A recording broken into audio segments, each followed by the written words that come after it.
সাথে আমরা একই মত এবং আমরা বলেছি যে সরকার এটি পুনর্বিবেচনা করছে। এর বাইরে তারা বলেছেন যে কোশ্চান কঠিন হয়েছে, সহজ হয়েছে। আমরা বলছি এটা তো টেকনিক্যাল বিষয়, এটি বিভিন্ন বোর্ডের চেয়ারম্যানরা বা যারা শিক্ষা মন্ত্রণালয়ের দায়িত্ব রয়েছে প্রশ্নপত্র প্রণয়ন তাদের বিষয়। তাদের যদি কোনো বক্তব্য থাকে এই বিষয়ে তারা মন্ত্রণালয়ের সাথে কথা বলতে পারে, প্রতিনিধি নির্বাচন করুক, আমরা তাদেরকে নিয়ে যাব।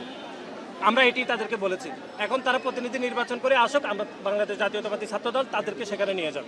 এখন তারা এর বাইরে তারা বলছে রাস্তা অবরোধ করবে। আমরা বলছি দাবি যেহেতু মানাই হচ্ছে তাহলে রাস্তা কেন অবরোধ করতে হবে, এটি তারা ব্যাখ্যা আসলে দিতে পারে না। এটি এটি আমাদের কাছে দৃষ্টিগোচর হয়নি।